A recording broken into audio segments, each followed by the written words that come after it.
All righty. Hey now. Hey now. Hey now. Can everybody hear me? Good evening, everybody. Good evening, everyone. Can y'all hear me all right? Am I coming in loud and clear? Thank you. Children of the Night is the best CHH cover. Thank you.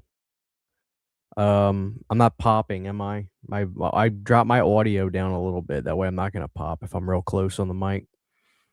All right, good deal. Let's say hello to everybody. Immortal Nightmare. Dane, what's going on?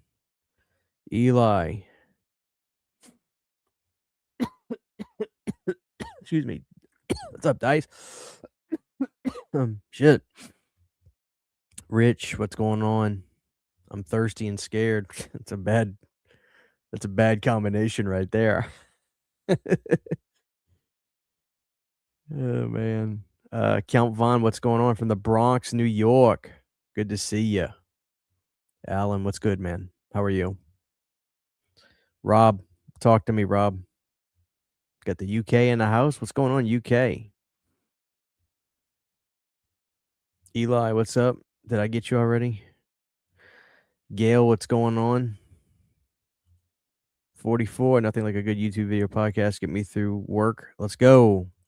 Yeah, we're gonna hang out tonight, guys. Same thing. I gotta start getting ready for I start 2 weeks of graveyards next week, 12-hour shifts Monday through Thursday. So I'm gonna be exhausted. So I'm gonna start staying up tonight and try to get that ball rolling. Yeah, I'm seeing Faces of Death tomorrow too. Actually, I really am. I'm gonna go see Face. I'm gonna sleep in till about 12 or 1, get up, and then I'm gonna go see Faces of Death tomorrow. I'm pretty excited about it. I'm pretty excited about it. Good to see everybody. God bless you guys. Thank y'all for being here. Audio is good. Fantastic. Fantastic. Watchers is good. Yes. Yeah, Watchers is good. I like the sequel as well. Watchers 2. Myron, what's going on? That's right. CHH After Dark. This is y'all show. This is y'all show. I did have a good birthday. Thank you. I'm an old man. I'm officially an old man. What's going on, Selmer? Good to see you. What's up? Thank you, thank you, thank you.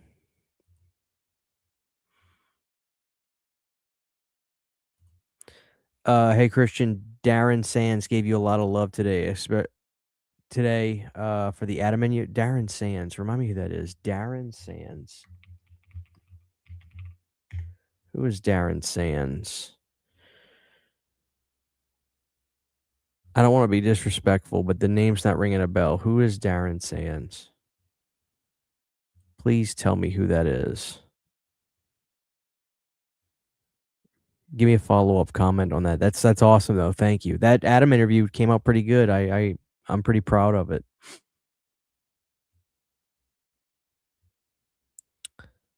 You're caked up. Let's go. Hey Christian, hope the week is going well. It's going good. It's going good. Just prepping for the storm that is going to be next 2 weeks for my life. Working 12s and going to graveyards, which I like graveyards. I feel like movies are more fun, music sounds better, food tastes better. But I'll tell you guys, I'm gonna be honest with you guys about something. Um, the older I get, the harder it is going from these weird days to nights shifts. It's rough on me. I feel like I really look my age. My wife doesn't. My wife looks like she's 23, 22.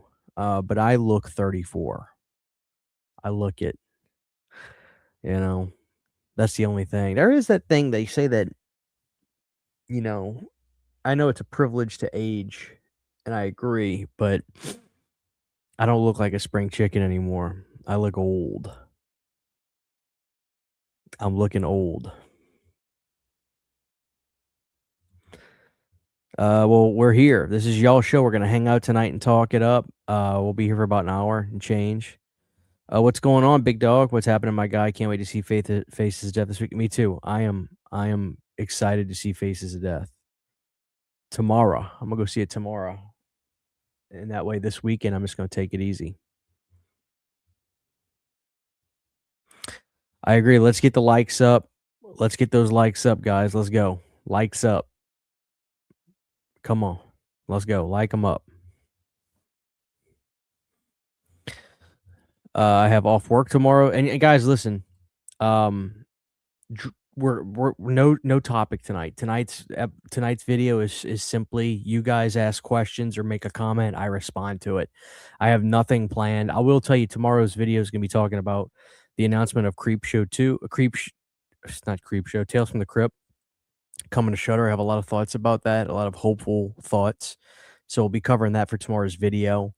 Um, I also should announce that, Rise of Leslie Vernon is gonna have a part 2. It's gonna be called The Return of Leslie Vernon, which is exciting because I like that movie.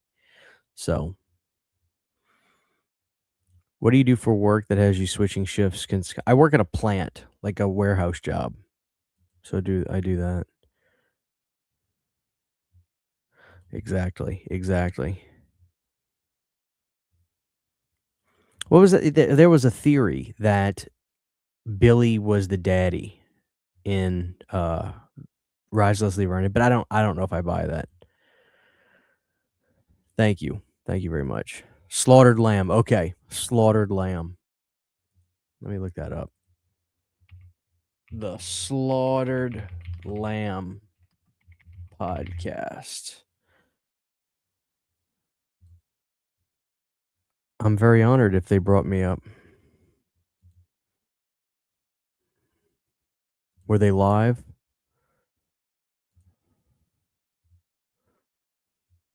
I'll have to go find what it was they said. That's very cool though. I'm very humbled and I'm very appreciative if somebody comments on something I did because I'm a kind of a loner. I don't really branch out that much. I'm kind of like a lone wolf guy. Not because I think I'm too cool for school or anything, just because I just stay so busy. I don't collab or watch a lot of stuff on YouTube. But when people reach out to me, I always make it a like if people either ask me to go on their show or just talk to me, I make an effort to check their channel out. Like Dice is somebody when I went on their show, I was like, "Oh, I think I had seen it before, but I started watching Dice's videos all the time and other people too." But like if I'm just one of those people like you know, like right, let me give you an example. Like I don't watch a whole lot of YouTube, So like today, me and my wife started day 2 of The Sopranos and we are on episode like 7 of season 1. And I'm loving The Sopranos. Like I really am. It's actually nice to see a mob thing not directed by Scorsese for once. So the pace moves a little bit quicker, but I'm liking it. I am liking it. There's a lot of interesting, you know, obviously we're seeing stuff start to develop, but there's some interesting stuff going on with the priest and Mrs. uh Soprano that is interesting. So I'm excited to see where that goes. No spoilers because I've never watched the show before. But yeah, I am enjoying it. I am enjoying it. I've obviously seen the ending because it's always on Instagram Reels, but that's okay. We'll see. But that's my point is I don't watch a whole lot of YouTube. I watch TV shows. I watch TV shows, and if I do watch YouTube, I'll watch Cops. So you Slaughtered Lamb, but I'll check that out. I've heard of them. Burning the Midnight Oil, took a PM already, wanted to say hi before I pass out. Thanks, Movie Eddie. God bless you, brother. I hyped everything you did, and now the hype button disappeared. Do I have any idea when Undertone from A24 is going to I have no idea, Dino. I have no clue. Nice dog, though.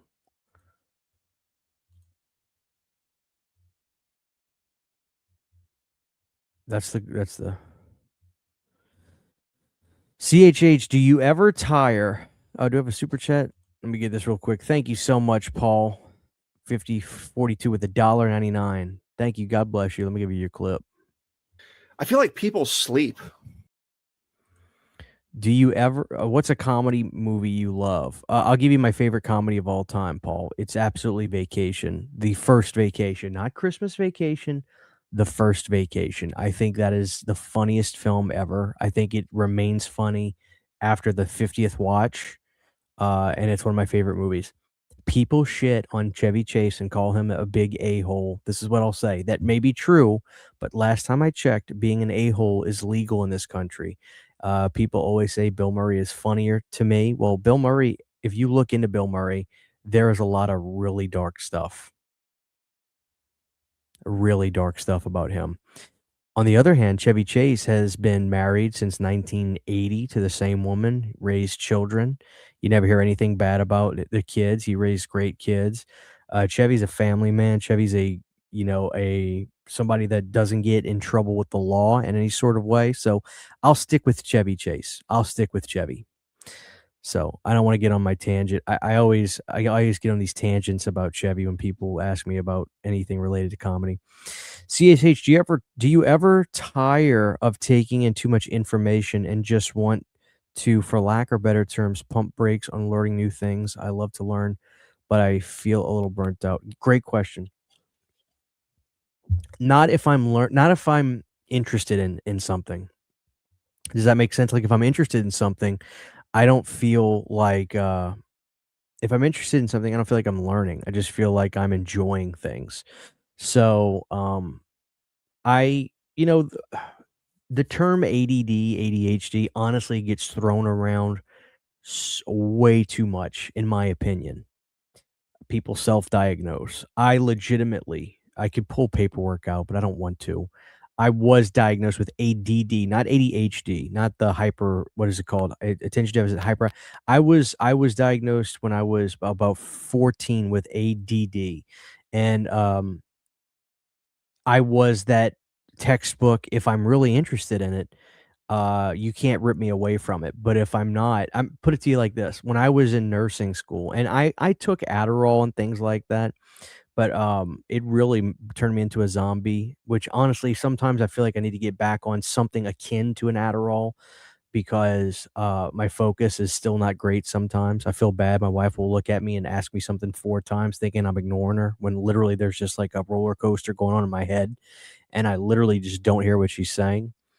But, put it to you like this, my focus was so difficult when I was in nursing school, for me to study for a test I would have the next day, and you gotta remember nursing school is 4 years of school put into 2, 18 months really. So I had to study, I had to cram stuff in all the time.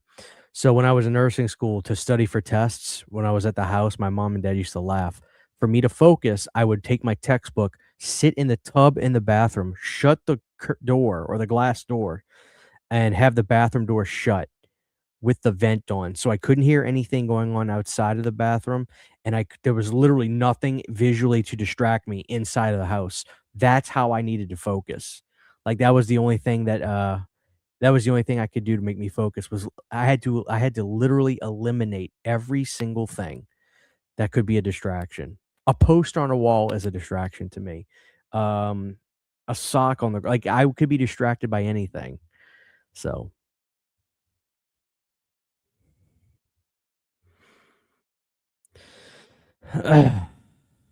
let's go. Let's see what else we got. I have not seen They Will Kill You. I have not seen that. We have 160 something people in here, guys. Thank you guys for hanging out. This is y'all's show. Ask away. We're talking to each other tonight. That's all tonight's gonna be. I figured, I tried to start doing like live streams where I would plan out ideas and stuff to talk about, but I always figured if I'm gonna come live on here, I may as well just talk to you guys. Like I don't want to just do something and have you guys talk to each other in the chat. Like of course I think it's cool when people on my channel, they know each other, they recognize each other, and they say, "Hey, what's up? Hey, what's up?" That's awesome. But I want to talk to you guys, and I see somebody asking about Faces of Death. You damn right, I will be seeing that tomorrow, and you guys will get the review on Saturday, and if you're a patron, you'll get it tomorrow night. So let's keep going. I'm just gonna answer questions, guys. I'm gonna do the best I can. Obviously, if you do a super chat, you jump the line, but I'm gonna do the best I can to answer every question that people say. Speaking of super chat, here we go. Bulkhead with a 4.99. I feel like people sleep. Just watched Leslie Vernon and 35 at the cast. The sequels, yeah, dude. First off, yeah, you must have been on that thing that people were talking about. That's amazing. I'm happy that they're doing a sequel to that because it's a very unique film, and I actually think you can keep it unique with taking that style that they did and kind of turning it on its head a little bit more. I think that there's room for that. So, I'm actually excited about that. With In a Violent Nature 2, I kinda hesitate to be like, "Where are they gonna go with this?" But with this, I'm like, "Okay, I think we can really do something cool." Plus, the guy that played Leslie Vernon, his name's slipping me. I remember talking to him a while back, just telling him I was a big fan, and, he was like, "Thank you." It's like, Nathan Basil? Yeah, he's a cool guy. I think he's gonna kill it. So, God bless him. Thank you very much, Bulkhead. What is your favorite Dracula film, and what is your favorite comedy that maybe I never heard of? Favorite Dracula film is definitely 79. Favorite comedy that you've never heard of? I don't know if I could get one for you. You've probably seen more than me, although I've seen a lot, but mainstream stuff. I don't really do, like, underground comedies because 'cause I've never thought to really look into stuff like that. Um, I am one of those 2000s grandma boys kinda guy. Like, Grandma's Boys is a classic.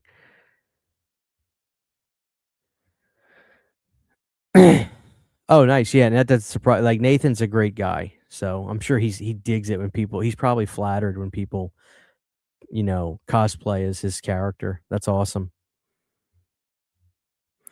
What's up, Alec? How you doing, brother? Good to see you.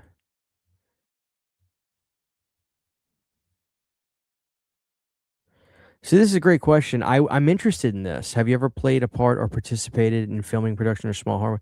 I would be interested in that. I really would, in either behind or in front of the camera. I've always had like a yearning for it, but I also know I'm an idiot. Like I can't pretend like I know anything about filmmaking. But I would be humbled and honored just to be on a set in any capacity. Catering, grip, anything. I'd be humbled at the opportunity. Humbled. I have some filmmaker friends that I've met because I've reviewed their movies on my channel and they've reached out to me and just appreciated that I talked about stuff. And I have a filmmaker friend. Um, I'll keep his name private, but he's done some stuff that have become Scream Factory releases, and he just saw that I would talk about his movie, and he was very flattered. And we became friends, and we talk semi regularly. And he knows that I would be interested in that, given the opportunity, if I ever could in any capacity. So yeah, I would. I would.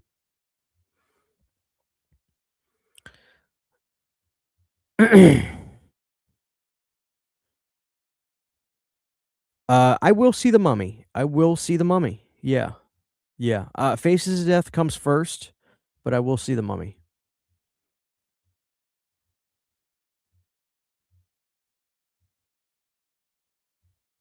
I don't watch Cops because I lived in my with a Fabuloso logo. Oh, man.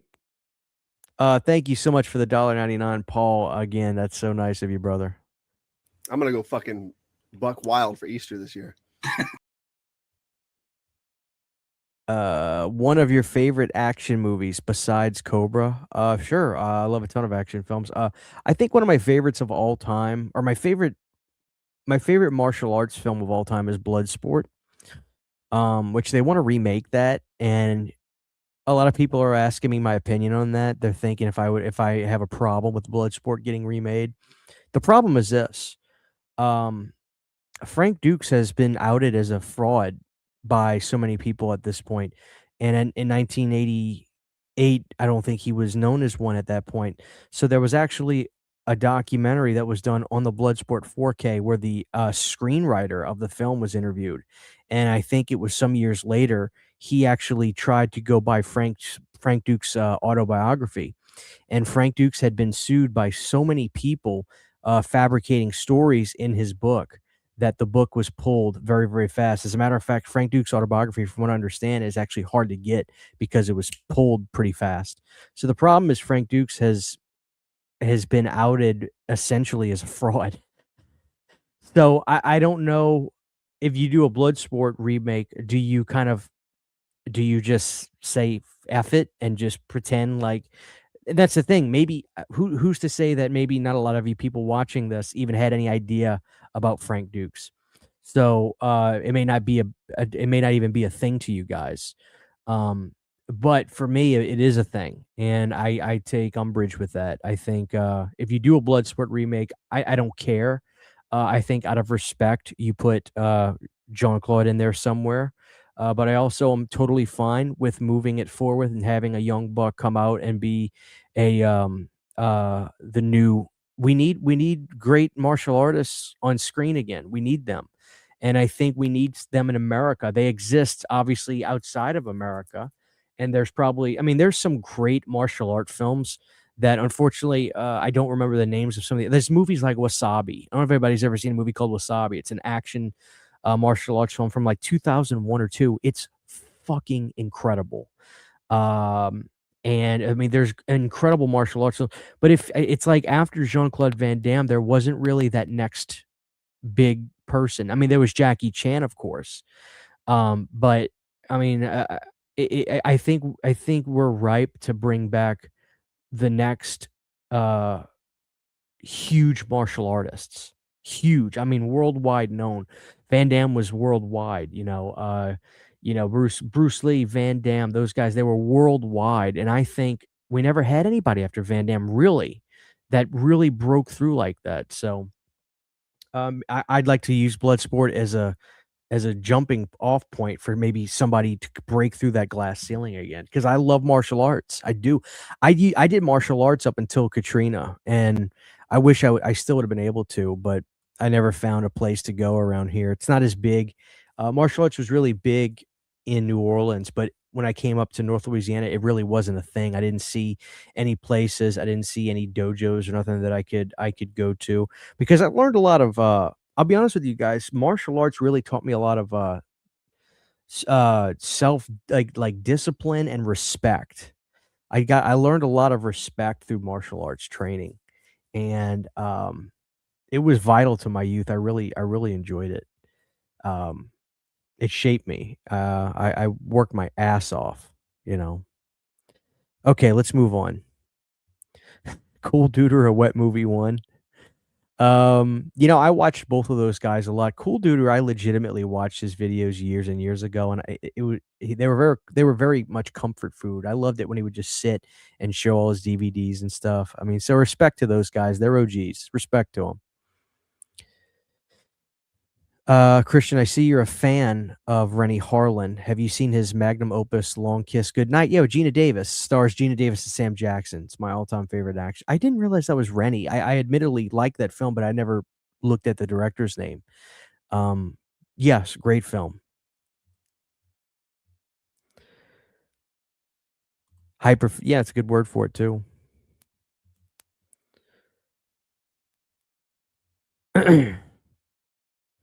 Christian, glad I caught you because I have been curious if you had anything of note to report about any releases you heard from rumors you have from context has been announced.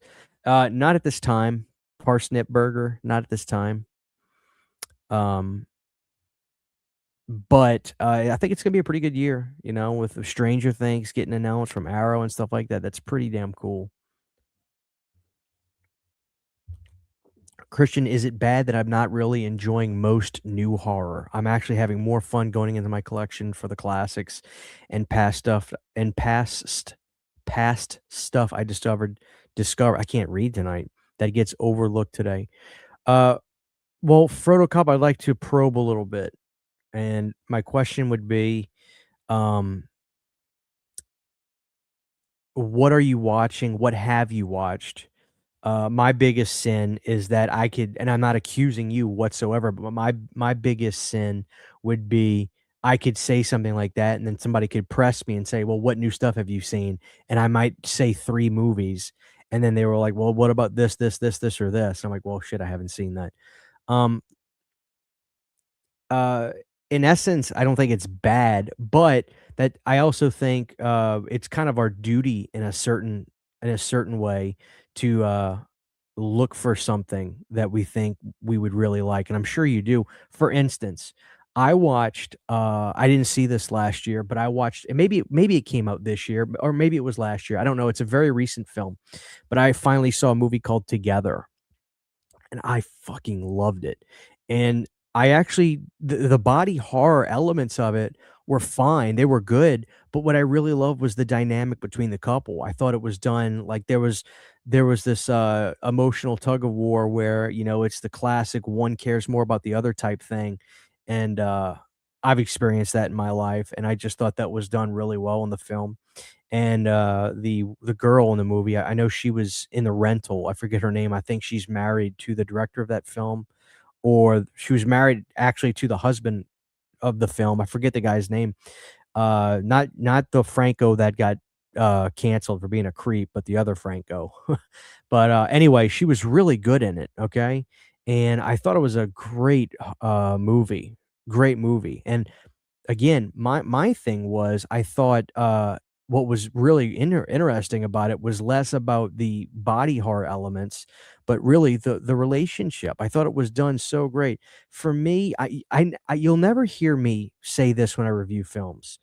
Oh, there was a ton of gore and that was great. I'll never use that as a check mark on my review for a film.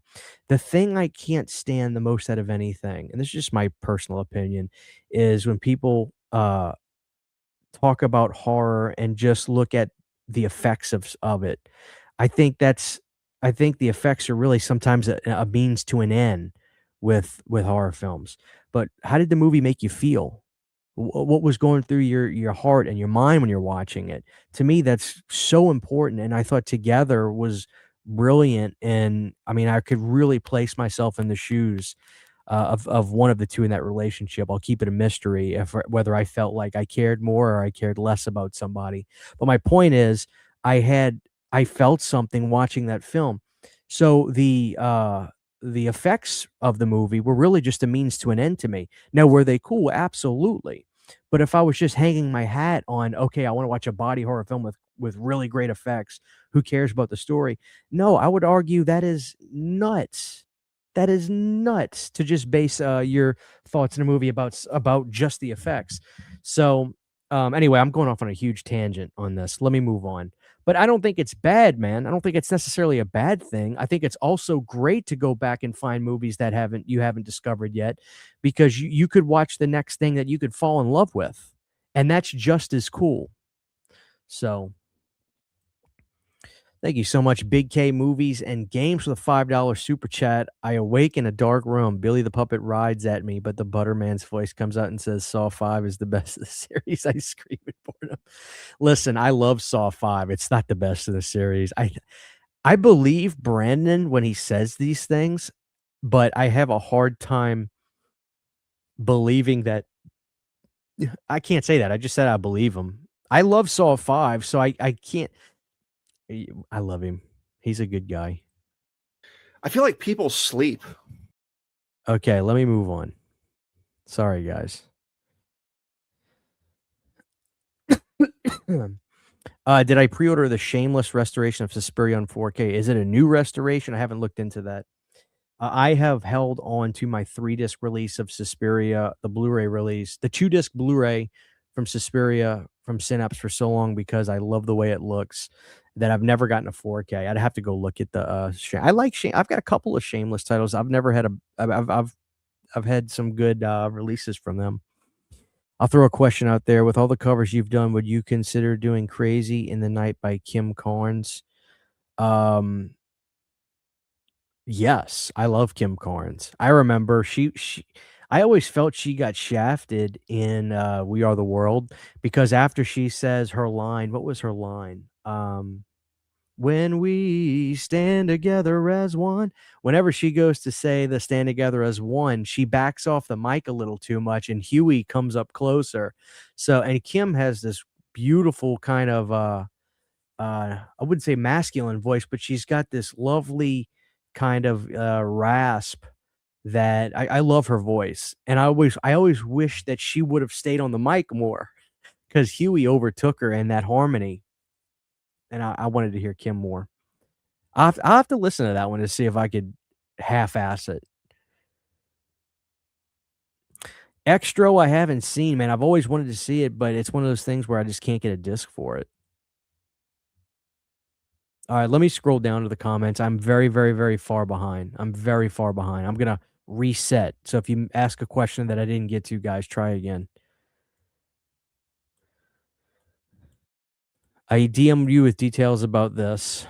Can't say much publicly, but there are some cool 4K releases of Child's Play 2 and 3 coming out in Germany, I wanna say this year. We're like, "Oh, nice, nice." Maybe they'll have the TV edit endings on, 2. Wouldn't that be nice, huh?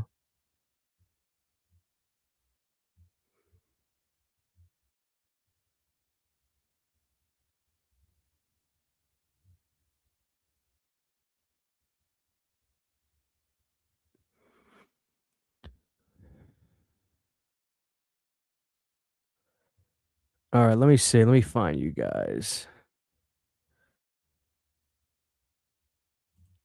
I found the SmackDown episode you were in on 2004 where you're standing next to an Italian man with a mustache. Yeah, it's my uncle. That's my Uncle Mark.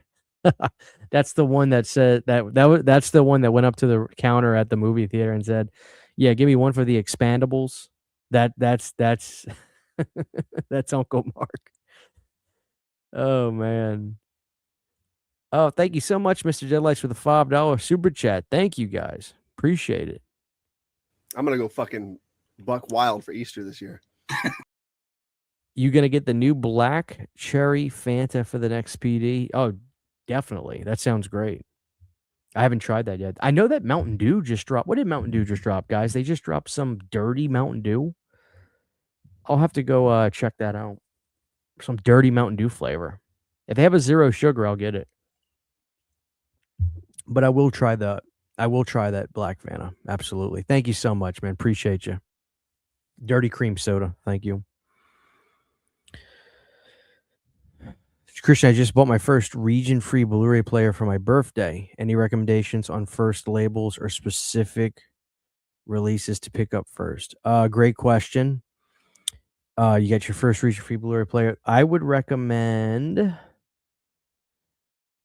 Oh God, I have so many thoughts in my head. I really don't know where to start.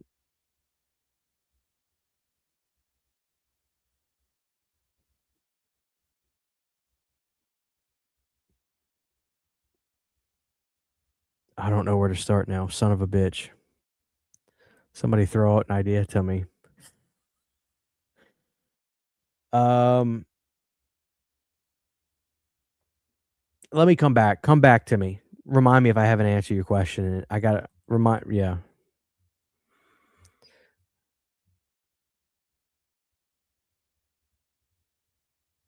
I have music in a couple movies, a surf doc, a dirt bike doc, and then a horror movie called on Tubi called Girls Just Want to Have Blood. If you join some film groups and offer them for each. Oh, really? Super important question, please. Have you recorded an extended version of the Planet CHH theme song? If you haven't, would you consider it? I could listen to that jam on variations on that theme. No, so all that is it's the Return of Living Dead 2 theme. Bum dum bum chicka dun dun bum dun. All that is that theme I re-recorded on GarageBand with a little guitar lick. And what you hear is essentially what you get. That's really all it is. I'm flattered that you enjoy listening to it, but that's really all it is. You know, there's not much more to that.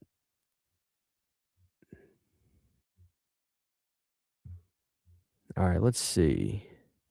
Loved your interview with Adam Marcus. Thanks for the I really appreciate that, and I gotta be honest, that interview drained me because it's just man, it was a rough listen, and I still stand by the notion that if I could ever somehow have the opportunity to talk to Sean about that, I would, um, just because I don't think it would be fair to not do that as well, um, but, uh it drained me. That interview drained me, man.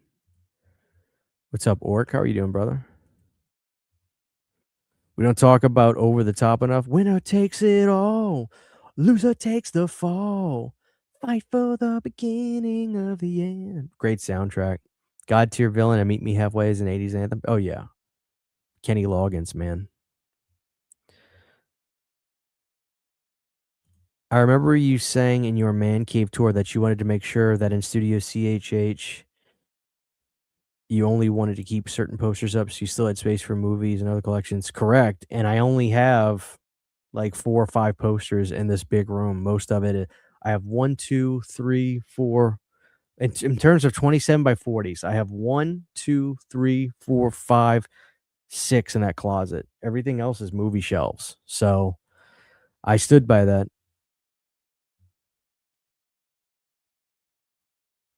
They're all in a box in my closet, in a big box. All right, I am way behind on comments. I'm going to the I'm going to the very bottom. I'm so behind on comments. How did it drain me? Because it was a rough listen, man. Go listen to the interview. I mean, I just had to, Adam didn't hold back how he felt, and it just, I mean, the stuff that was draining to hear, it's like you paint a picture of everything's kumbaya, and then you find out that Peter Bracke admitted he omitted most of what Adam said in the Crystal Lake book because he didn't want she knew that apparently Sean would have ixnayed approving the release of the book, considering I guess he had say in that. He would have ixnayed releasing the book, if he thought that Adam made him look bad in it, and I never knew that. I didn't know that, Peter Bracke had to kinda toe the line to make sure Sean looked good in the book for part 9. Never knew that, and, he said that Peter like, there was a lot of stuff in that interview, man, and, Adam's talked about a lot of this stuff before, and he's done and, people have done a great job. I'm not saying I did any better of a job, but I really wanted to get down to, you know, what did Adam feel, and how does he feel now? And, the documentary gave me more questions I wanted clarity on, and I got them. I definitely got them. It was just it was a rough listen, man. It was just was. Um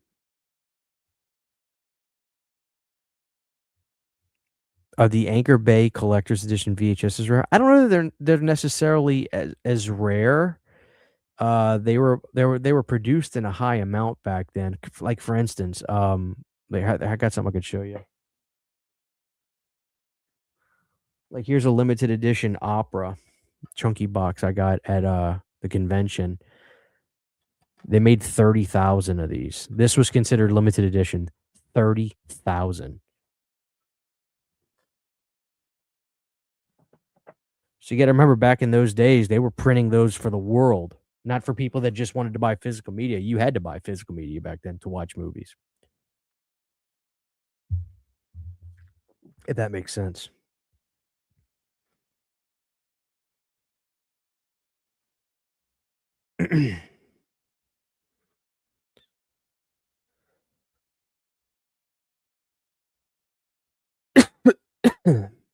Excuse me, I'm sorry, guys. Now that Day of the Dead 4K has been announced, what is your next holy grail you feel must be released, restored? Great question. Um, I tell you what, the next movie I think needs to get restored. I'm actually looking at a movie poster. It's actually gonna be Alien 3, man. I think that's the one for me. I think, Alien 3 is one that I would look forward to, I'm a fan of, and, yeah, that'd be the one for me. But there's others. There's others I could think of, like Blood Beach, slasher-wise, there'd be fun stuff there. Return of the Living Dead 2. Um, I keep wanting to go and say Fright Night 2, but it's happening, so, you know, there's other stuff. I'm sure there's Italian horror films I'm not thinking of, and, you know, there there's there's still stuff. There's still stuff for sure. Thank you so much, Paul. What did you think of Freddy's Nightmares? You won't be happy with my answer, Paul. I like Freddy's Nightmares and I love Freddy, but I do think that the Friday the 13th show is better. I really do. I really think the show is a better show, the series that is. But Freddy segments in Freddy's Nightmares are 10 out of 10. There's great episodes of Freddy's Nightmares, but there's also bad episodes, just like any other show, you know. Overall, I just think between the two, Friday the 13th, the series was better. So, yeah, I see people saying Inferno. What is that? That's a Disney thing, right? They own that movie somehow.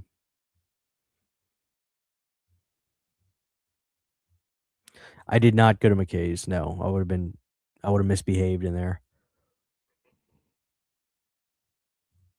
I went to work. I came home. Oh, what's up? I love Simon the dog. I went to work. I came home. Um, I ran. I went jogging, and then I started The Sopranos. John Landis will never talk about Twilight Zone ever again. Ask and he will answer with a "fuck you, don't ask." Well, what does I mean, I'm not defending him, but the dude. I mean, I'm not. This is a touchy subject. Obviously, there's the director is in charge of a movie set, so even though obviously nobody intended for Vic Morrow and those 2 children to die, he's the director. He's in charge of that movie set. Um, so obviously a lot of fingers point right back at him. Um, so I think what is he gonna say? Like, "Hey man, what do you think about what do you remember about Twilight Zone the movie?" Like, well, you know what I'm saying? Um, I don't know. Landis is a guy that, you know, it was funny, like, when Shudder started that cursed movie series and they ended season 1 with Twilight Zone the movie, they had the production designer on that episode, and he was so emotional talking about that movie naturally, and you could still see the pent up anger he had at the reckless abandon that he felt that Landis had. And this was the Wild West times, I'm sure, you know. Back then, I mean, just the fact that they had 2 kids that were, you know, I don't know what the movie legal mumbo jumbo is, but like they should not have been in that position filming at whatever time it was at that time. They talk about it all in that doc, but that production designer, you could see the anger he has and just the frustration that he gets knowing that this was preventable. It was just, man. What's brutal is that they show that footage in the show. I mean, they showed it. They showed Vic Morrow and those 2 poor babies. Now, obviously, that helicopter comes down with such ferocity and intensity that you don't really see any, uh I don't wanna be disrespectful and say gore, but you don't really see anything. I mean, you see it happen, but it happens so fast, you don't really see any, you know what I'm talking about. But I can't believe that they actually showed it, but I think that they showed it in a documentary just to show how dangerous things can be if you don't take the extra precautions. I mean, god damn, it was rough, man. It was rough. I have friends that I know, that, you know, hate John Landis. And, he had a career after that, that's for sure, but, you know, I'd like to think that nothing like that could ever happen. It could, but hopefully would never like the safety and things like never happen like that again today. It's just disturbing. It's so disturbing. God bless Vic Morrow and those kids. It's just so sad.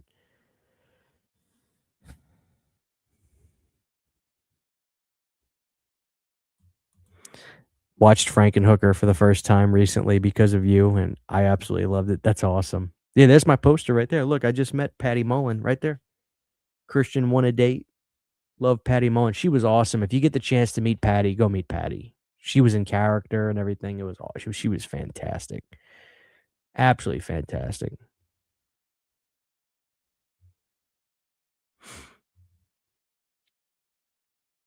Freddy's Nightmares looks like the corn? What?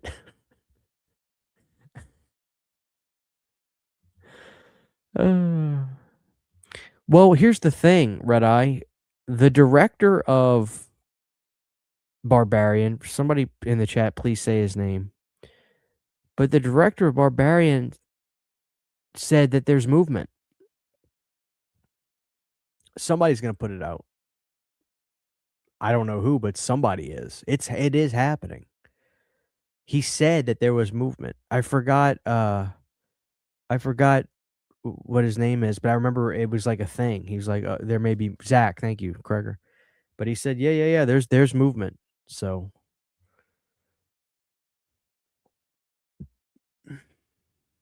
not for me. I don't watch a lot of that stuff. I've watched the original Superman films, like 1, 2, 3, and 4, and they're fine, but I'm just not big into superhero movies. I never have been, never will be.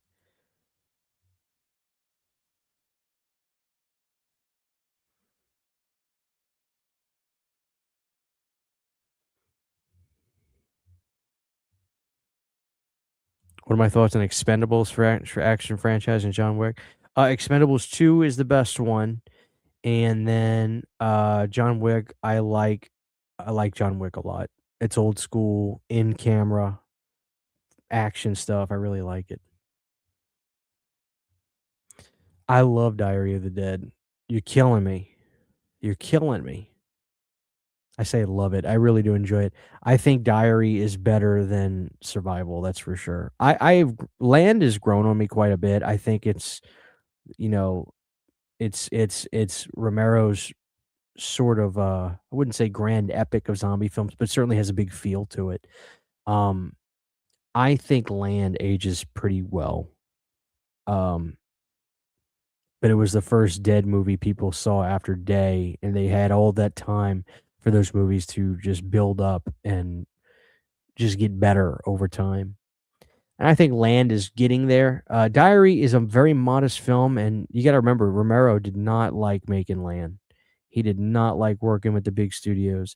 So Diary is his way of getting back control and doing something different, and I applaud, Saint Romero for that. I think Diary has its moments. I really do. I'm sure you do. I'm enjoying it, I'll tell you that. He was pushing for more. It's I don't really think it's there's really not much defending Landis with that, you know? It's hard. I mean, you really can't, you know? It's a good question, you know, I don't love Tim I love that your transfers cover you got. I love Tim Thomerson. I don't know. I don't know. It's a good question.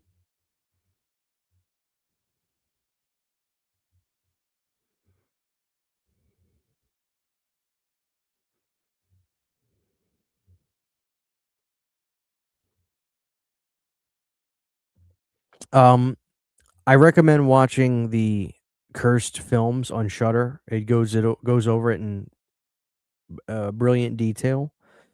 Gives you the whole story. But essentially, there was a scene where a village was blowing up, and there was a helicopter above the village, and you could see the helicopter, and the spotlight was coming down on Vic. Vic was holding 2 children, and he was supposed to run out of the little village hut house, and while he was running out, the village the huts were exploding and catching fire, exploding on fire, and there was a helicopter above him. Well, that the explosions and that heat, I think it literally, I guess there's something scientific about this, so excuse my ignorance in explaining it, but essentially, when that fire broke and those explosions happened, that actually, like, vacuumed the helicopter, and it, like, lost its position and whatever. It, like, sucked the helicopter down to the ground, and that propeller literally went through Vic and the 2 children. It's just horrible. Horrible.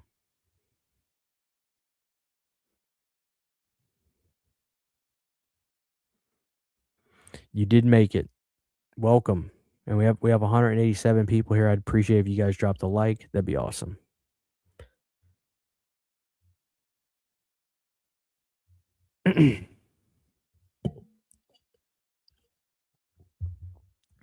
Oh, dude, you should have. She was awesome. She was great.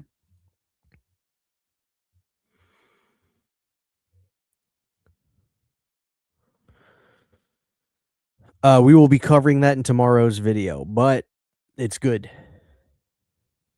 It's good.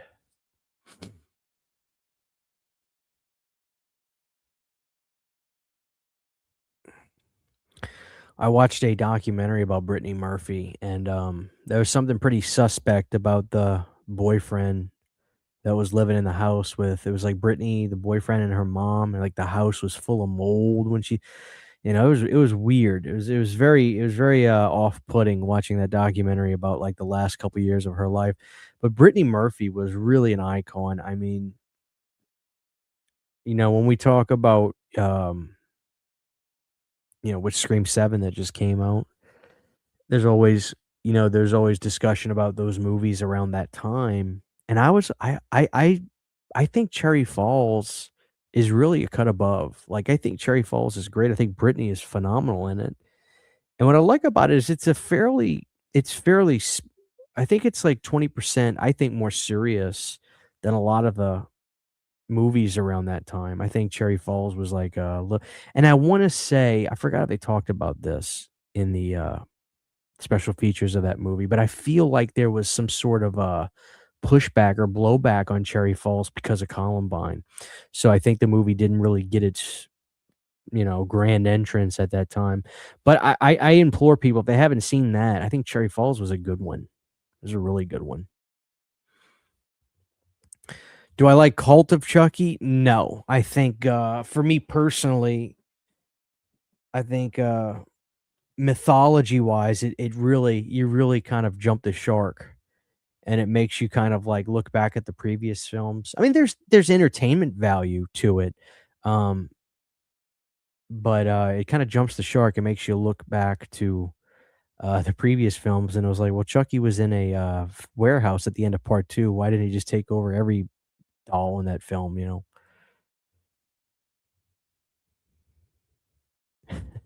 Naomi Watts, do you think she was better in Children of the Corn 4, or Mulholland Drive? Listen, it was so funny. I saw Children of the Corn 4 at the convention at there was a booth the booth that I bought Children of the Living Dead at, there was a Children of the Corn 4 VHS. I almost bought it as just a gag for Brandon. But you know what's gonna be funny, guys? Do me a favor. Let me know if I should legitimately review Children, like, just randomly. Like, I should review Children of the Corn 4, and I start the review off with Brandon's like, "It's got the best casting, it's got the best scenes, it's got the best acting. You got that chick from, what's her name? Naomi Watts. Dude, it's a sweet movie." I start the review out with Brandon's clip, and then I actually give my thoughts. Should I actually review Children of the Corn 4? Would you guys watch my review if I did that? Because if you guys think it would be funny just to, like, not don't review Children of the Corn 1, 2, or 3, just review 4. If you guys think that'd be funny, I'll do it. I will watch it this weekend, and sometime next week, you'll just see, like, a review of me with, like, a ridiculous face being like, "Well, I watched Children of the Corn 4." I think it'd be funny.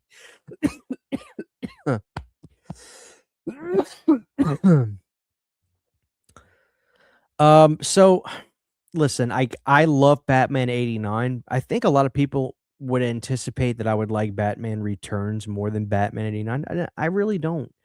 I really think Batman 89 I love. I mean, obviously, Prince's soundtrack is a big part of it for me, and I love listening to the soundtrack, and I love Prince. Diamonds and Pearls is one of my favorite records. Y'all may not know that I was a big Prince fan. I don't talk about Prince a whole lot, um, but yeah, Diamonds and Pearls is one of, like, the greatest records to me. I think that was when he was going as Prince in the New Generation, and it's just a phenomenal record. I like Sign of the Times. I like, Diamonds and Pearls. I like Raven to the, is it Raven to the New Generation or Raven to the Underground? His record from '99. But he's got some records that I really, really enjoy. And, anyway, but yeah, Batman '89, I think, it's just got the right it's just the exact right shade of gray, and I like it. I like Batman '89 more than Returns. What can I say? I really do. I just think Returns, um, I don't know, I don't like it as much. So I like '89, and I like Nicholson. I think he's a great, uh I think he's great, you know? So I just, yeah, '89's the one for me. I like that one. Send Help's on the docket. I have not seen it yet. I feel guilty. I want to, and I will, and I'll share my thoughts on it as soon as I do.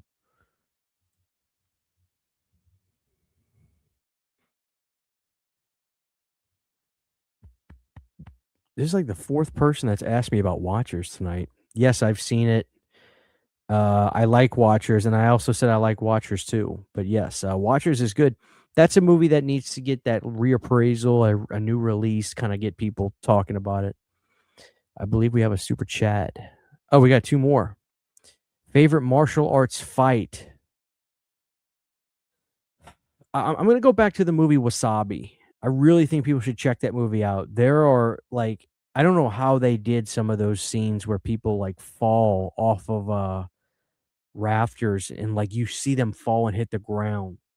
Just Wasabi, that movie. I really recommend people go watch that. I think Wasabi is phenomenal. Like, I really do. So I'm gonna stick with that. Thank you, Paul, for the, $1.99. I appreciate that. And then we got Frodo Cop. Any favorite anime or manga shows or films you enjoy? I love both Vampire Hunter D films. Another favorite is Blood, A Vampire's Tale, another live action for the early 2000s. Um, so I have to really think on that. I don't watch a whole lot of anime. I really don't. I'm not gonna lie to you. I will say this. My wife is a gigantic Studio Ghibli fan.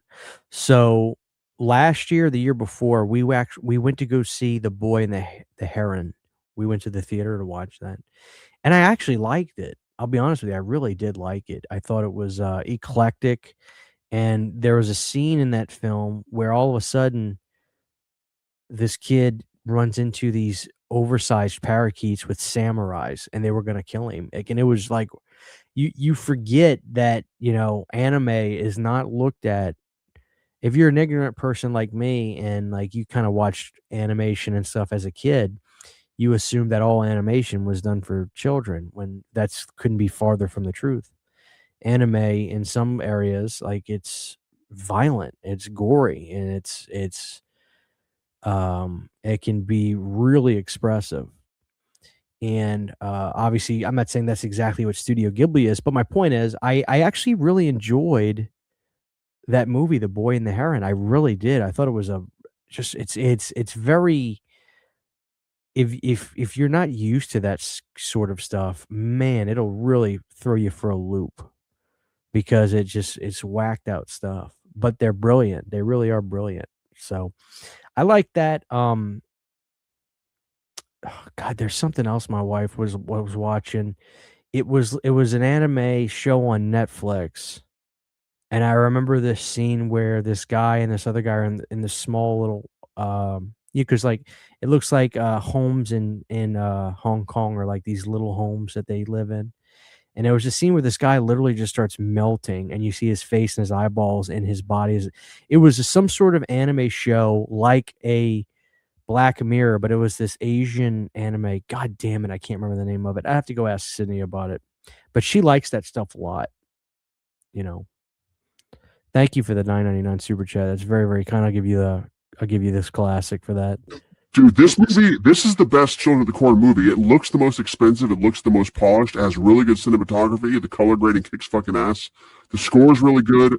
The main chick in it is really good. It's her first starring role. It's the chick from, what the hell's her name? The chick from, Is it King? Name a what? She's the starring chick, and there's also Karen Black in it.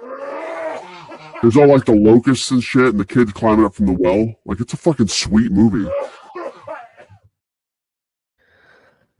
Thank you, Tony Movies Chappie 9 Neil Blow 996. Did I say that right?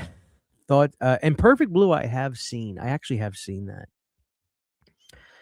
Thoughts on the newest Shout Factory 4Ks? I thought they were good. You know, you've got remind me what we have, everybody. Them from what, 1954. Um Obviously there's Day of the Dead. Was it The Burbs, or am I getting it confused with Dragnet? I can't remember. I'd be happy with Dragnet or The Burbs, quite frankly. It must be The Burbs because I think I have the Blu-ray for The Burbs. It's probably The Burbs. I tell you something. I think Dante is just the man, and I think Dante really is. I talked about this on the Inner Space review we just did. I really think Dante is just like he's kind of like that Richard Donner type, like you really can't pin him down to just a certain specific genre.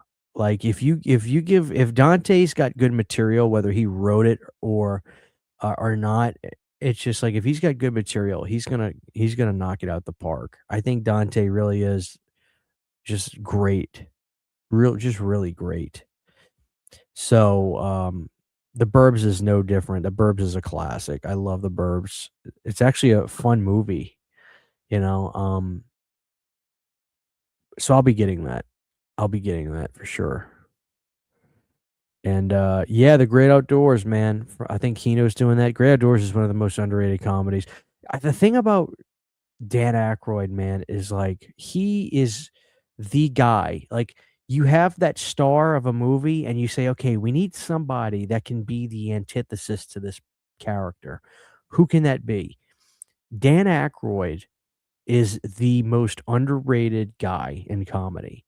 You can put him with anybody. You can put Dan Aykroyd with Chevy, Spies Like Us, and it works. You can put Aykroyd with John Candy, obviously, as we see here with Great Outdoors, and it works. You can put Danny Boy with Bill Murray. You could put Danny with Tom Hanks, and then you've got him. He's great in Dragnet. Dragnet's one of my favorite buddy cop movies. I'm a huge Dragnet fan. I know that was a TV show, but I think the movie Dragnet it needs a Blu-ray. Like I really love Dragnet, and there's a great song "Dance or Die" that was originally a Ghostbusters theme, written by Pat Thrall and something Hughes. I forget the first guys. Pat Thrall and Glenn Hughes. They wrote a Ghostbusters theme that got rejected, and they went with Ray Parker Jr.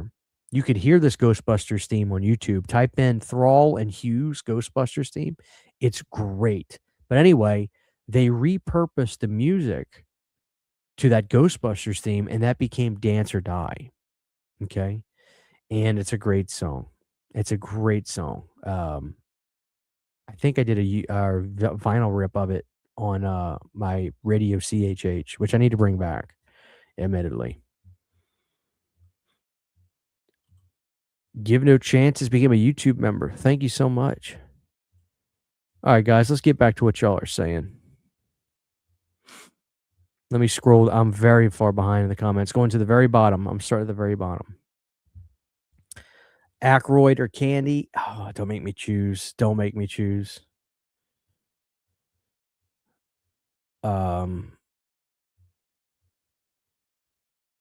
I I love Dragnet. Unless you're asking me if I think it's the Burbs that's getting a 4K.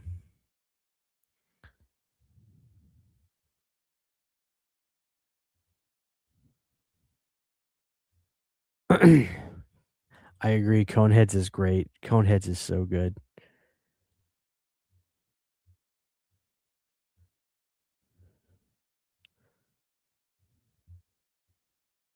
All right, let's see. Got people in here fighting about John Landis. Christian, did you see NECA is re-releasing the Friday the 13th NES video game, and the box opens and plays the theme for the game? Yeah, I think I actually have that. They put it out in, like, shit, it must have been 2015. I have the San Diego Comic-Con exclusive from, what was it, 2013. I have that, and it was sketchy because we bought it off of an eBay listing, and the guy says, "When I go to San Diego, I'm gonna buy however many I need, and then I'll ship them out to you guys." That was 2013. We took the flyer and got it, and it worked, and, I still have that one, but I also have the one that has the Mrs. Voorhees head and plays the theme. But if they're re-releasing that, great. I'm sure it's gonna be a big seller, you know? I want that Mrs. Voorhees from the new Friday the th I say new, the 2017 game. I think they're doing that too. So,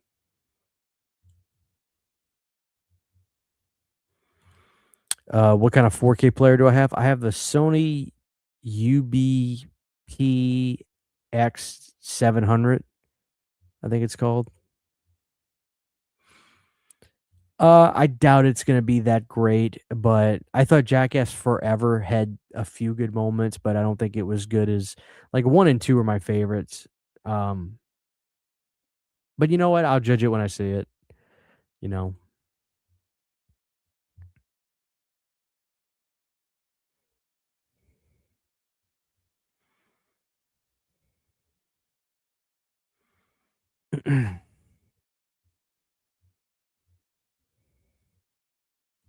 Who could play the tall man if we got a Phantasm remake? Everybody I ask says Michael Shannon. A tall man remake? Shit. I don't know, man. That's how who do you who are you replacing? I don't know, man. I couldn't even tell you. I'm okay, just trying to stay up for a while. I'm swapping a graveyards for the next 2 weeks. I'm just trying to stay up. My Stepmother's an Alien is a classic. I love that movie.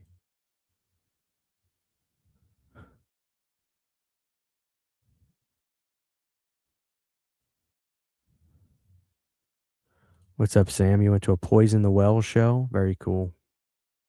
Very cool. Do I think the new Halloween game is gonna discontinue due to rights issues like Friday the 13th and Texas Chainsaw Massacre games? I don't know. It's gonna be interesting to see if they're gonna be like, "Okay, here's the look for." Let me yawn real quick.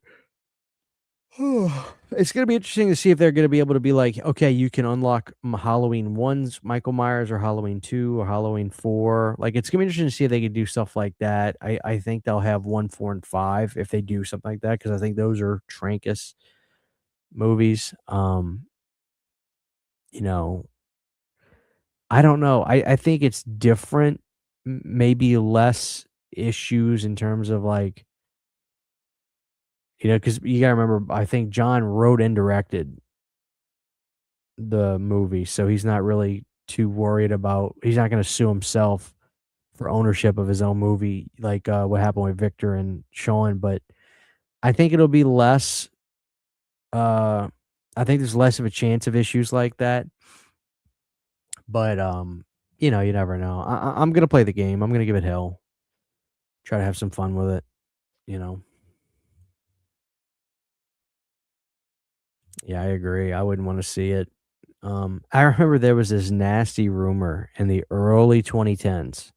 I remember being at, I remember being at the music store where all my buddies hung out, and there was this nasty rumor we would constantly hear on Facebook and stuff about, Justin Bieber being, Marty McFly in a Back to the Future remake. Like, it was, everybody was talking about it. I don't know if you guys remember that.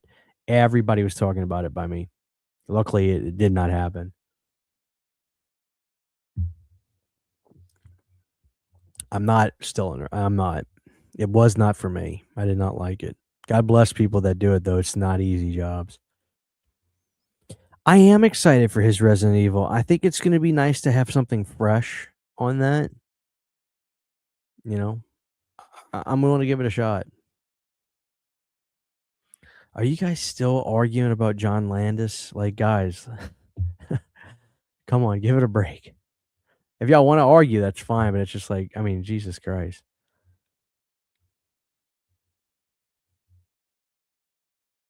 I do so it just depends on my work schedule. Like, I work in a plant where everybody's supposed to do 2 weeks days, 2 weeks nights, but I kinda work in, like, an individualized section of the plant where we kinda run and manage our own department.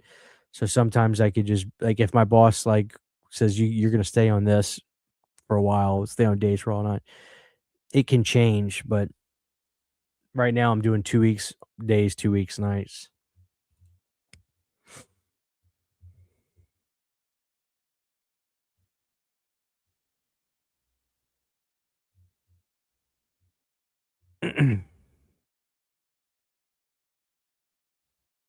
Well, I think people were really bummed when it comes to Texas Chainsaw Massacre. It feels like they washed their hands with it as soon as it came out. Like, it didn't really last that long. Who's the better actor, Austin Butler or Timothy Chalamet?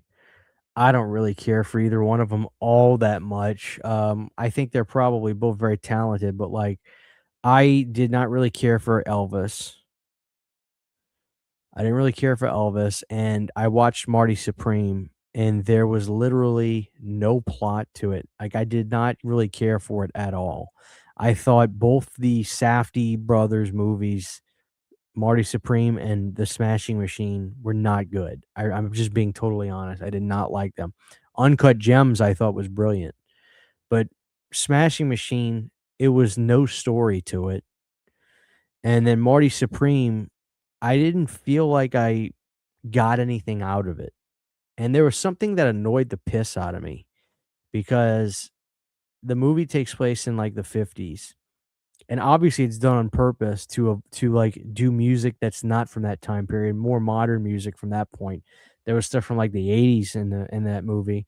And I know that was done as just like a I know that was done as just like it was done purposely, but it annoyed me. Like I think if you have a movie set in the 50s, give me some, you know, I'd prefer to just have music from that time period to help me get lost in that time. I found it jarring personally, so I didn't care for either of those Safdie movies. I really didn't.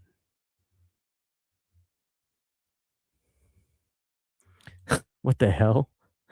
You may be the only person on planet Earth that said the sentence I'm about to read. I want Rob Zombie to direct a kids movie set on Halloween.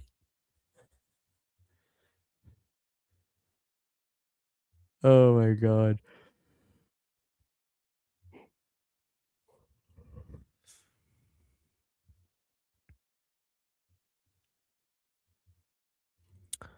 Yes, I do. I do like it.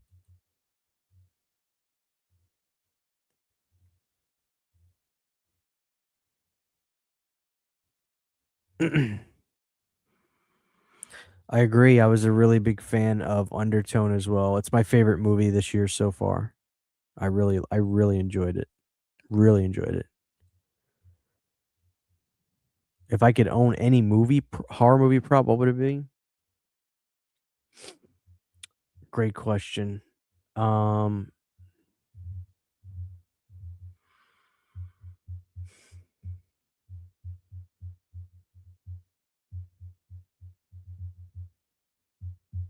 Mrs. Voorhees' head from part 2.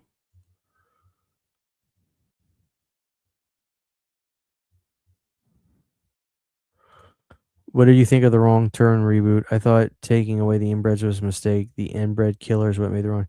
Yeah, so it's funny, Ben. I did a video maybe last week talking about the Wrong Turn series and how I think it's the last series of its kind. It really is the last legitimate straight to video horror series where people legitimately had to buy the movie or rent the movie to see them. And as that series ended, that's when streaming kind of started really becoming a household thing. And I really love 2. I love 4. Um, and I totally agree. I thought that the Wrong Turn reboot was ill advised. And even though I think the writer that did the originals wrote that one, and I just thought it took itself too seriously, and the beauty of the inbred stuff is it gave a literal level of camp that it wasn't a movie that just threw in camp for just trying to have camp's sake. It literally was the perfect kind of horror slasher film where the camp vibe or the camp feel was just organic and perfect. Like, you would absolutely do those movies with that kind of sense of humor. It was just brilliant. I loved them. I wouldn't say brilliant, but I loved them, and I agree that the remake was just it was to me, it was a big swing and a miss.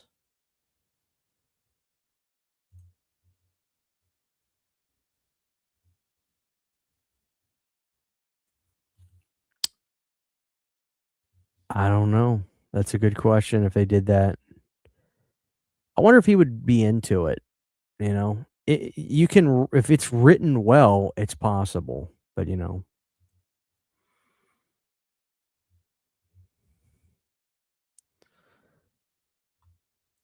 I like Dune. I didn't like 2 as much, but I liked Dune 1. Yes, I loved Weapons. I thought Weapons was badass. Loved it. Dave, what's up, man? Good to see you.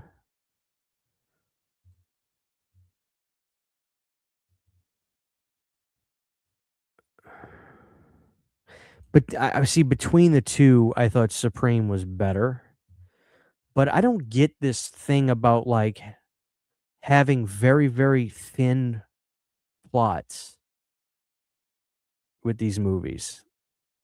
You know what I mean? Like, with Marty, it's like I don't wanna talk about it 'cause in case people haven't seen it, but I think Supreme was the better of the 2, though. I will agree. I would definitely agree with you there. Favorite Eminem record? Shit, man, I couldn't even tell you. I don't listen to a whole lot of rap. The stuff that I do listen to rap-wise is, like, Houdini and, Chubb Rock and old school stuff, old Ice-T. Um,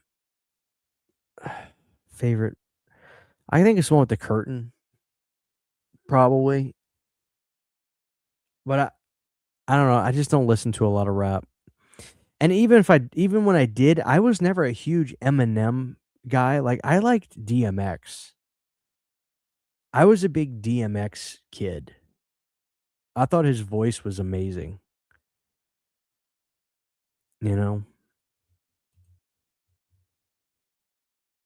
What are your thoughts on actors Justin Long? He's my favorite actor of all time because he can turn a bad movie and make it entertaining. For example, Tusk. He made that sort of see, Tusk is crazy. People shit on that movie, and that movie to me is like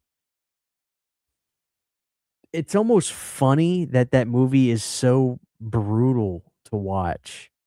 Like, who would have thought taking a human and making them a walrus could be so like, it's painful. Oh my god. Tusk is a brutal film, and it's so funny that they came up with that movie as a joke, you know? I haven't tried it yet. I want to.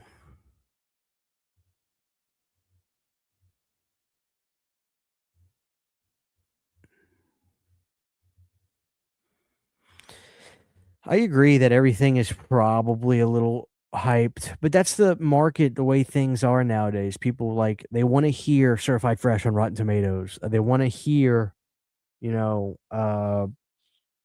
the early reviews are in from Sundance Film. Like everything is built on hype. Everything is. Everything really is built on hype, But that's why I think some of the best movies that really break at the box office are the ones that have the genuine word of mouth. I still think that's always gonna be the most powerful thing. For instance, Weapons. Weapons, I really do believe was a word of mouth film. I saw some people in here say that they didn't care for Weapons, and I totally get it, that's fine. But I truly believe Weapons, at least 50% of that box office was word of mouth. Because that movie should not have had legs. That should have been a critical darling, a reviewed well movie, but it probably should have just broke even, but it didn't. People went to go see, "Oh, you gotta go see it. Oh, I was scared. You gotta go see it." I mean, there were really great moments in that film. Rewatching it may be a different story. I have not rewatched it since the theater, but I thought there were brilliant moments, just scary moments from that film. So, you know, even everything is overhyped nowadays, I agree, but I still think that the cream rises to the top. You know what I mean? I really do still think that you can't artificially, you know, fake good, even with all that press and stuff that movies try to get.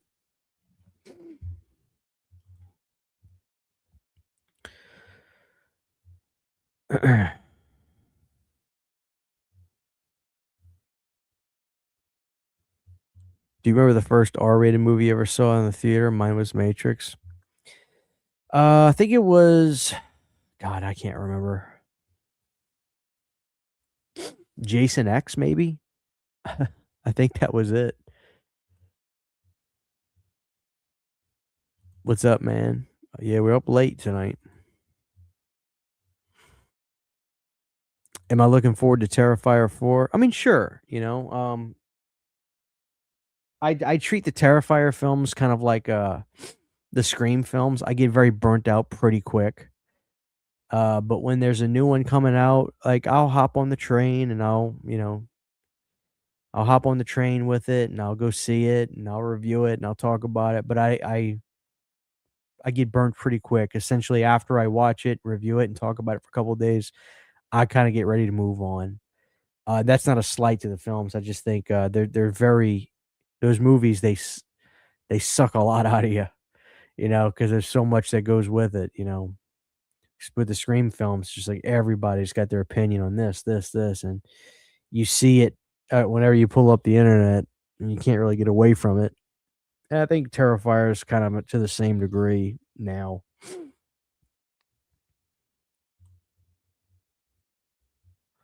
Thank you very much. I appreciate you listening to that. Car Productions. Thank you.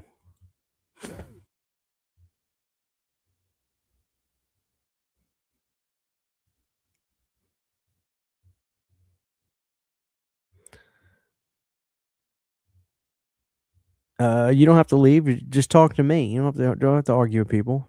Just talk to me. You know. X Files. I'm in season 4. I'm in season 4. I forgot which episode. 4 or 5.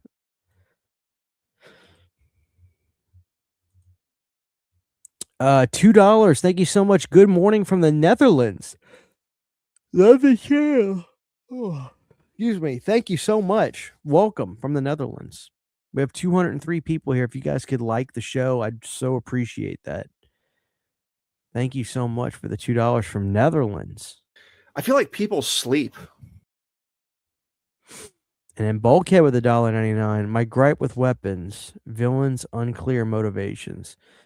Well, you're gonna find out soon enough because apparently they're doing a prequel. So maybe you'll get a little bit more clarity on that.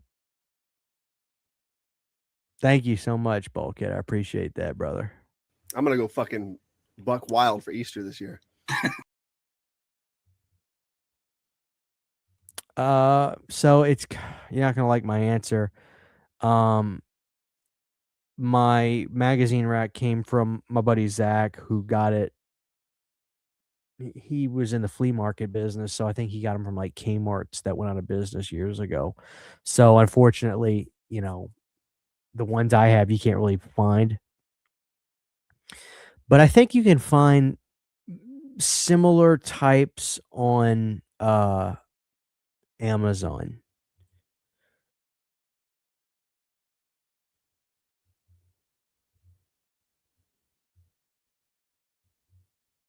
All right, let's scroll to the bottom. Nico, what's up, dude? CHH, I'm thrilled you are dipping your toe into the Hammer Pond. Are there any new purchases in your near future? It's a whole new world out. It's a whole new old world, brother. Happy birthday and thank you, dude. Thank you so much. It's so kind of you. I hope you're doing good, brother. Um, I don't know. I feel like I've seen the mainstream horror ones. Like, let me run off the movies I've seen. Uh, Curse of Frankenstein, uh, Dracula, Prince of Darkness. Honestly, I'm gonna draw so much blanks on the names of these. Twins of Evil.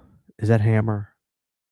Um, The Evil of Frankenstein. I've seen that. Dracula AD 72, which is terrible, but I kind of like it.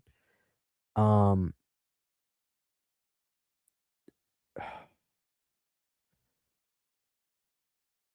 what's the what's the name of the werewolf film? It's called Curse of the Werewolf. I've seen that. Um,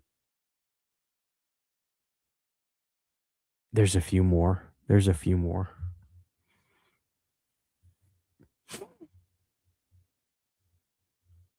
I did not watch Quantum Leap. No, I've not seen that.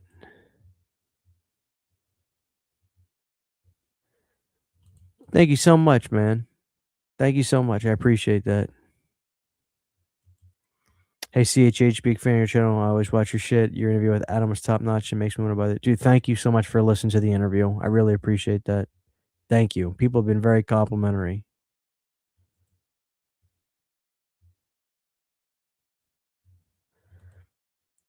How does the Frankenhooker 4K transfer look? I decided to order it, even though I'm there's come with it.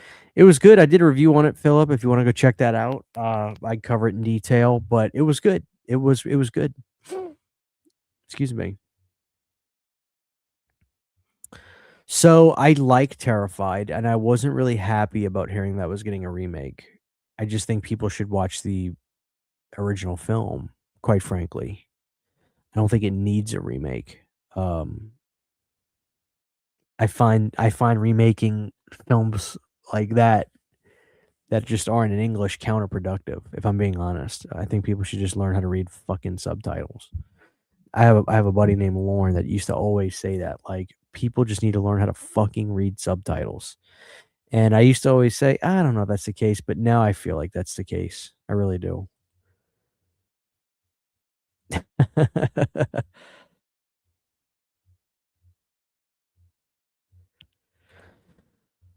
Let me get a yawn out.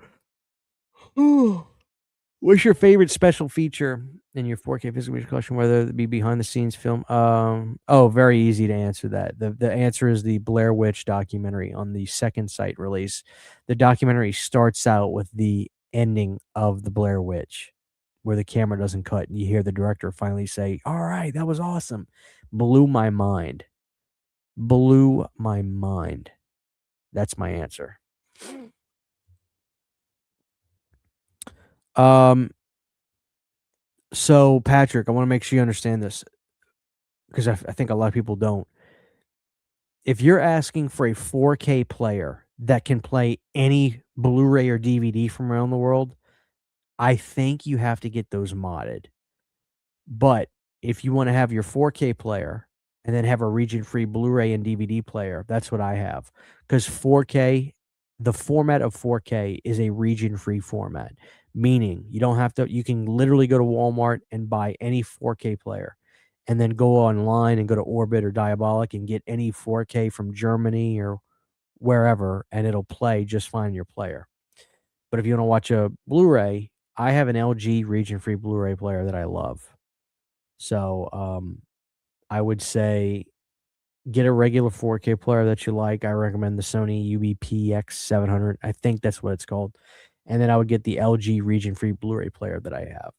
But if you want one that does everything, I think those have to be modded. I think they do. At least they did for a while.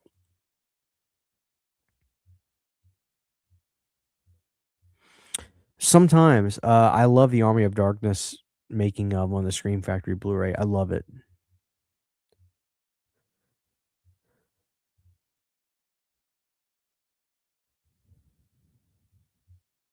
I love The Devil Rides Out. I've seen The Devil Rides Out. That's with Vincent Price, right? With the Devil Rides Out, it's Vincent Price with that house that they're in, and then there's the big pentagram on the floor, right?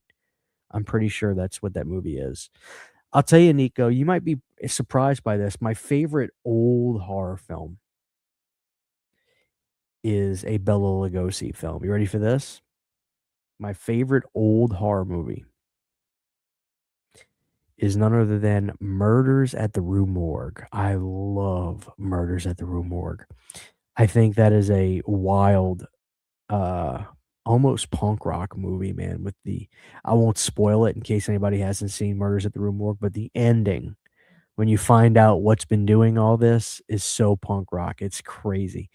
I think that is a brilliant film, and I think that movie, if I would like a remake of Murders at the Rue Morgue, but I'm a big fan of that movie. And Scream Factory put the Blu-ray out for Murders at the Rue Morgue, and I bought it. And I think it's a great Blu-ray. And yeah, I'm a big fan of that film. So if anybody hasn't seen that, I think it's a great, great movie. I think it's from the 30s or 40s, but it's black and white. Bela Lugosi. It's fantastic. I'm a huge fan of it. CHH, I appreciate your channel. You mid-level keep us wanting physical movies, and you're excited. Faces Death in theaters, and OG getting a 4K. Yeah, I pre-ordered the 4K, and I'm going to see the remake tomorrow.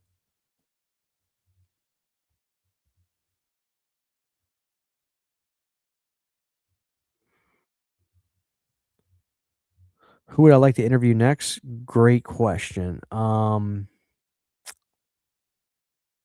Charles Band. I really want to interview Charles.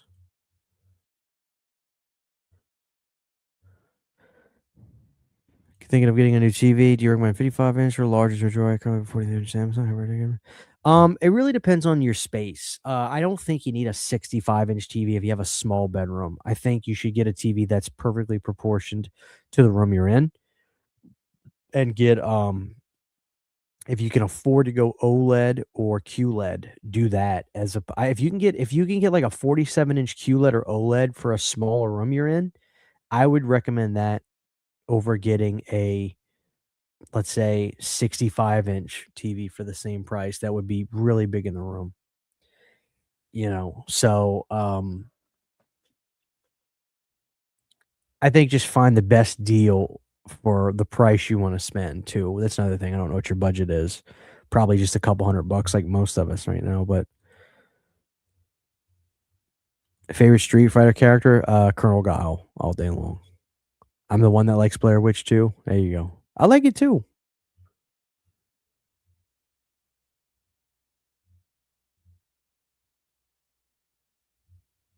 Do I have a favorite commentary track on a release? I don't know. That's a good question, Ben. I don't listen to a whole lot of commentary tracks. Um, Probably though, if I had to answer, I would say John and Kurt on The Thing is pretty funny because you just keep hearing John say, "Oh, we can't talk about that. We can't get into that," and it just makes you think that they were doing all sorts of debauchery and drugs on The Thing.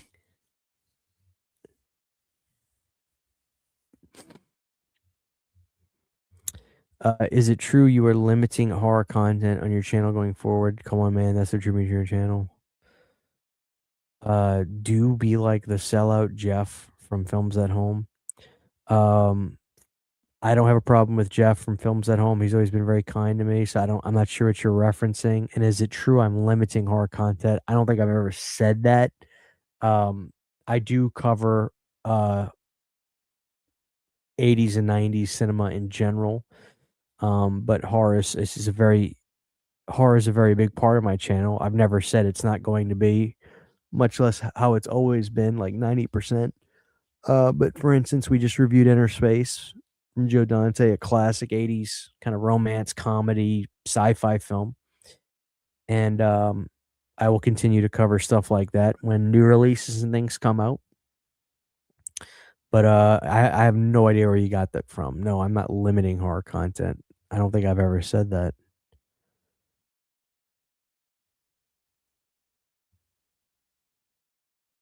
I think the mummy looks pretty good too.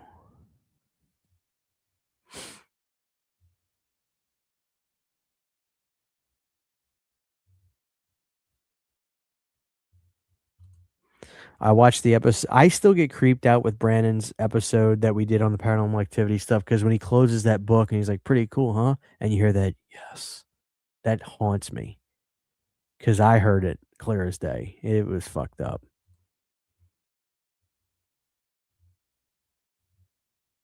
Favorite discontinued soda? I have an answer for that. Actually, it's Vault soda. I loved Vault.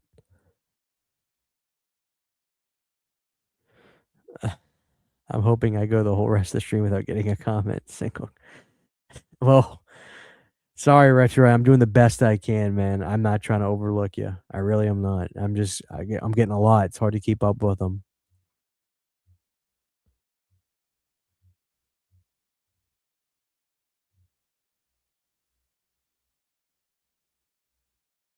I mean, I was gonna say, what did he do? What did Jeff do that's so like? What did he do that made him sell them?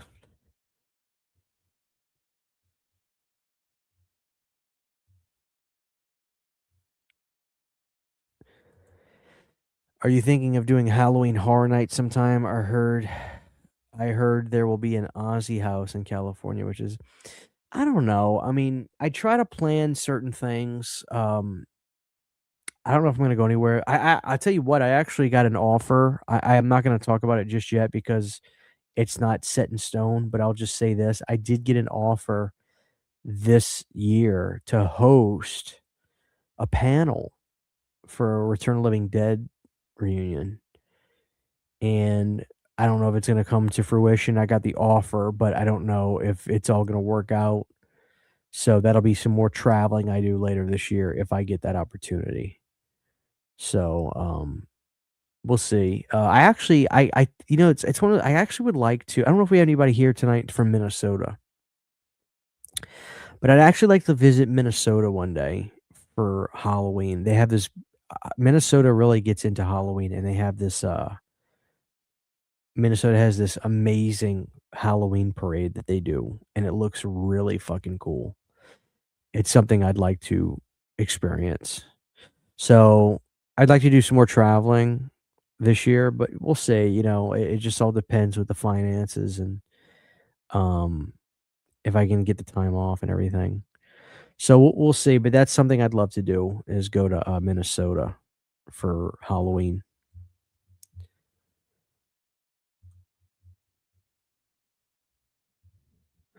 I do not play a whole lot of, video games, unfortunately.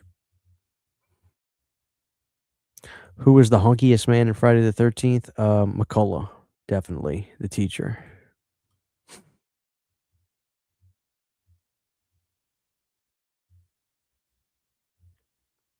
Yeah, Vault was good. I'm excited about it too. I actually think it's I think it's time. I think it deserves one. I think it could be really cool, and I think they have a lot of great avenues they could explore with it. So I'm okay with this sequel. I really am.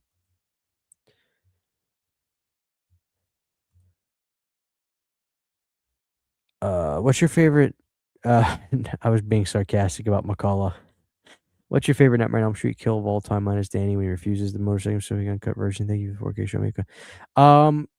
Yeah, I agree with you. Actually, I'm gonna go with the motorcycle because it's so insane visually. It's just fucking crazy.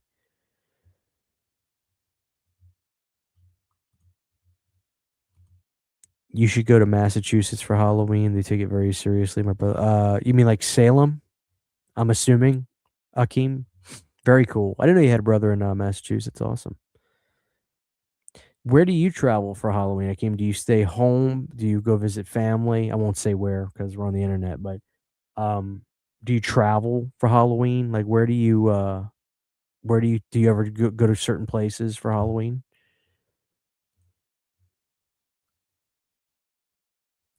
I don't think it's gonna happen for me this year, because I am going to Texas Frightmare this year. I'm going Sunday. Go see. I'm gonna go to. I'm gonna go to Texas Frightmare this year for Sunday, so that'll be my second convention this year, and I don't think a third one's. I don't think a third one's in the cards for me to go to. So, I probably won't go this year, but you know what? You never know. Like I said, I have an opportunity that if it comes to fruition, I may be going to another convention later this year, to actually as a guest to help uh, do a panel, which would be really cool if I get that opportunity. We'll see. We'll see. I looked into it. It all looks legit. It's just, you know, I believe we have a super chat from Heron 499. Thank you so much. I buy a lot of physical media and any new steelbooks. Do you see any value in keeping a good amount of them sealed for the potential to sell or just open? I think it's just that. I think if you the thing about the steelbooks is it's kind of a crapshoot because I remember some people would hold on to certain things and they would think maybe if I hold on a little bit longer, this will benefit me. For instance, there was an example with the Patrick Bateman movie, American Psycho, and they ended up reissuing it. And I know some people that were holding out because they thought, oh, this is going to be because it was a cool one where you can slide the cover off and it did the thing with the face, and they ended up reissuing it, and I think a lot of people that were holding out to try to resell it were like, "Shit." So, my personal opinion is I think you should buy movies for the love of the movie, and to enjoy them. I don't ever buy anything personally where I keep it shrink wrapped. I buy it to watch it, you know? To me, that's 90% of the hobby is enjoying cinema. Collecting is the other 10% of it, really. So, personally, I would say, you know, I think if there are some instances where you feel this will be in my best interest to to maybe hold on to this, because I think I take those risks when necessary or when you feel it's the right thing to do, but I wouldn't make a habit out of just trying to see value in some steel books because they do typically, especially the stuff that sells out fast. If it sells out really fast, they'll probably reissue it. So keep that in mind. Thank you so much for the 4.99. I appreciate that. I'm gonna go fucking buck wild for Easter this year.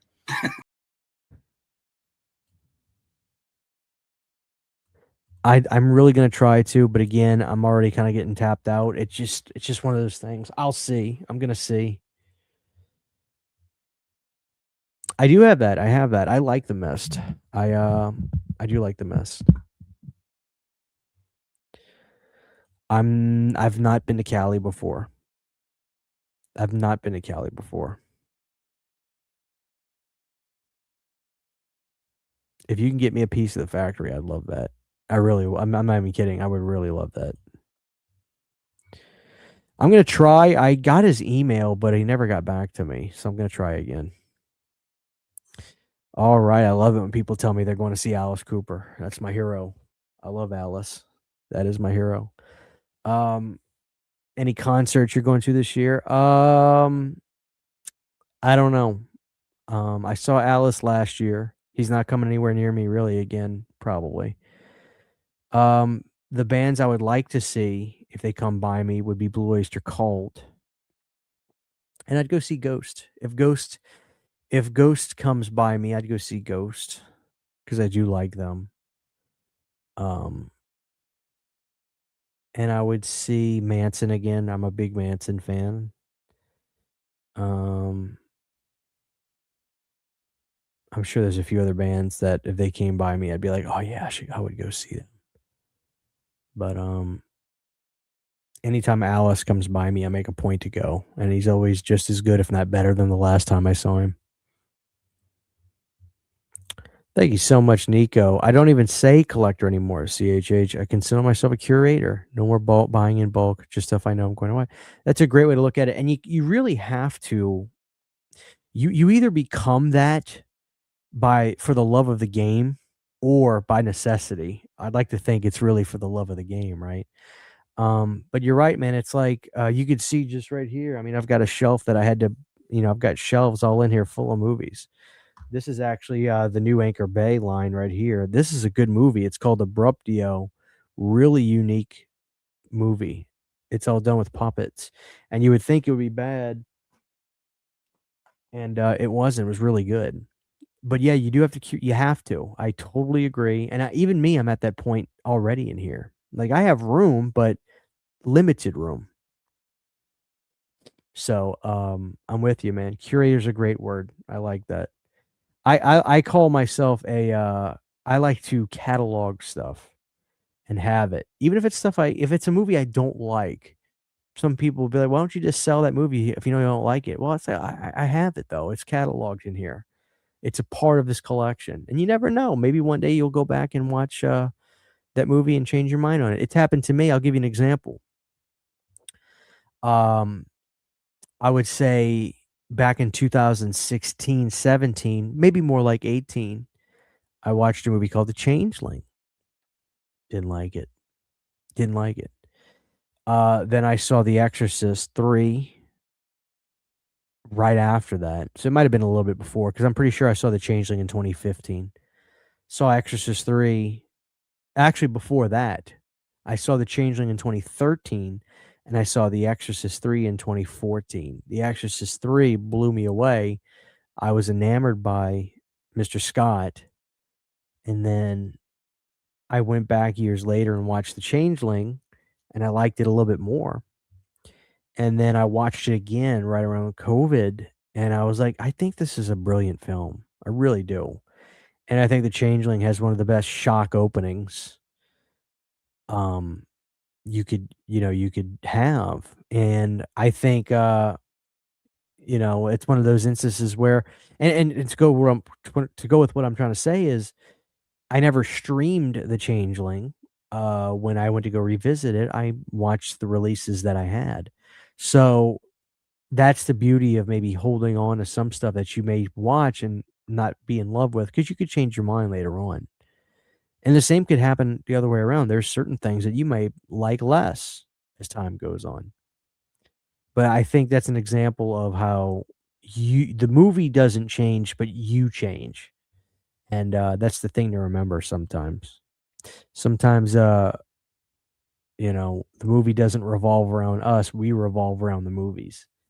And, it depends on when we watch it and what part of our life and what time in our life we watch something, you know?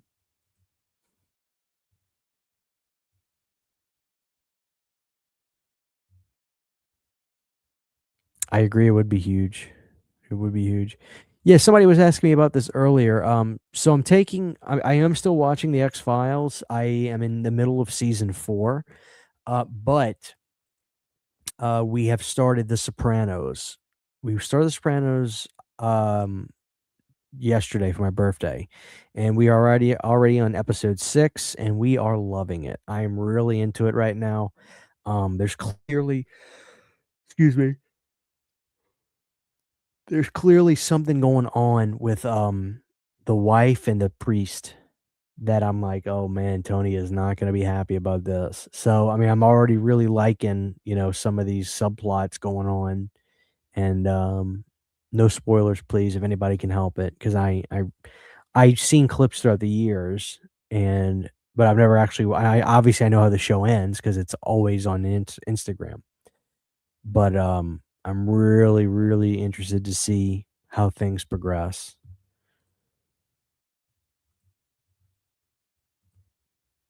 So,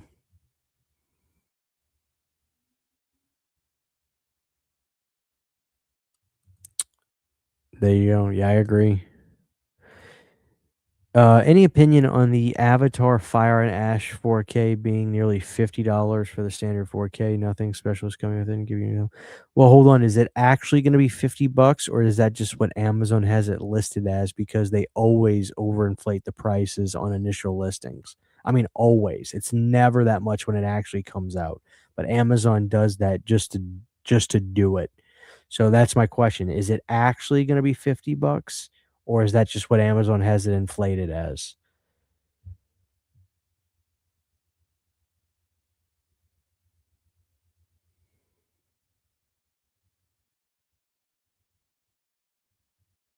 What's up, CR? How are you? Thank you for the $1.99. Heron 44 $1.99 says, ever seen 1973 The Baby? I don't think I have. Let me see.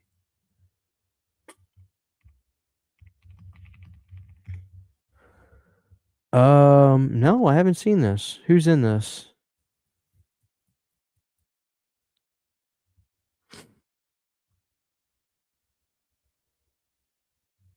I have not seen this.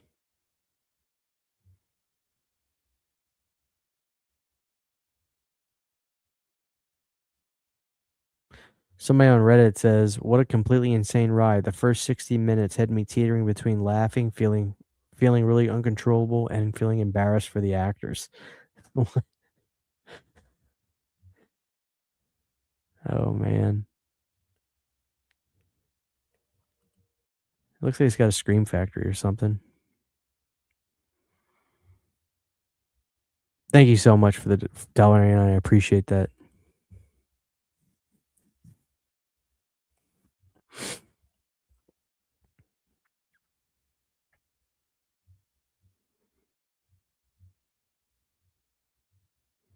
What show was Retro Ryan talking about? Are you talking about The Sopranos? Oh, okay. You are talking about this, right? Yeah, it's really good so far, I'm telling you. You know, it's really good so far. I just watched Bring Her Back last night. I enjoyed Talk to Me a lot more. I can't put my finger on it, but Bring Her Back felt off. I know they're going for a character piece myself. I actually agree with you.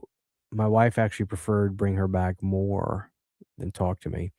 I think for me, Talk to Me had a little bit more of this,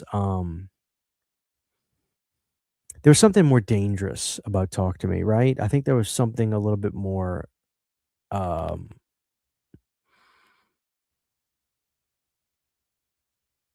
there was almost this element of there was just this element of surprise and danger that I appreciated more in Talk to Me than Bring Her Back. If you go watch my initial review for Bring Her Back, I actually end the review saying, "I don't know whether I like this or not. I really don't. I don't know." And, I still kinda feel that way, to be honest with you.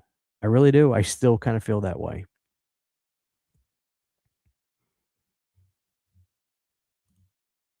Is it true being trolled Jim Carrey was in Paris, people think he was cloned? I don't know. I still don't know.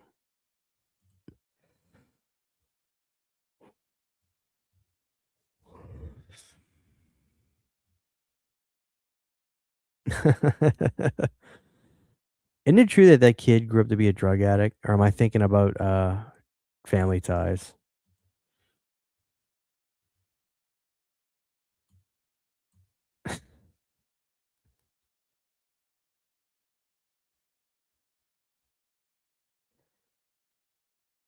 I have seen The Sentinel.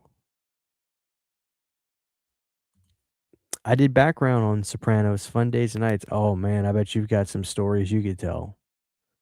Very cool. I need to see Iron Lung. I need to see that Markiplier, is that the guy's name? I'd like to see that. I heard people say that movie was really good.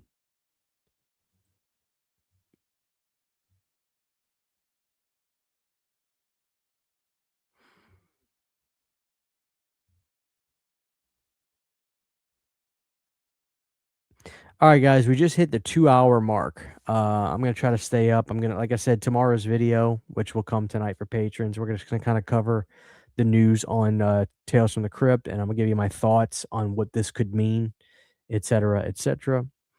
And I will go see Faces of Death technically today, and patrons will get that review tomorrow night. Everybody else will have it Saturday. If you guys can do me a favor, please just drop a like on the show before you go. Before you go, let me get a sip. And all the people that super chatted, I appreciate it. Like I said, I keep ads off on live stream, so the super chats are very helpful and appreciative. Heron 44, Nico, thank you. Heron again, Bulkhead, Klaus Brander, thank you. Tony Movie Chappie 9, thank you. Frodo Cop, thank you. Paul, thank you. Mr. Deadlights, thank you. Big K Movies and Games, thank you. Uh, thank you guys. I appreciate the donations to the show. and means a lot. Thank you guys for supporting the show. So we're gonna end it here. Everybody have a great night. Enjoy your Friday. Yeah, I got a little bit of allergies. I'm gonna try to stay up a little bit. You guys that will see tomorrow's video will know that I'm filming it at 1:30 in the morning here. So you'll be like, why does Christian look tired? Chelsea Green as Ryan Jeremy. I love Chelsea Green. She's beautiful. She's funny. She's one of the only wrestlers. Like when her clips pop up on social media, I'll watch them just because they're so entertaining. So, all right, guys. God bless y'all. Y'all have a great night. Like the stream before you go. Thank you, guys.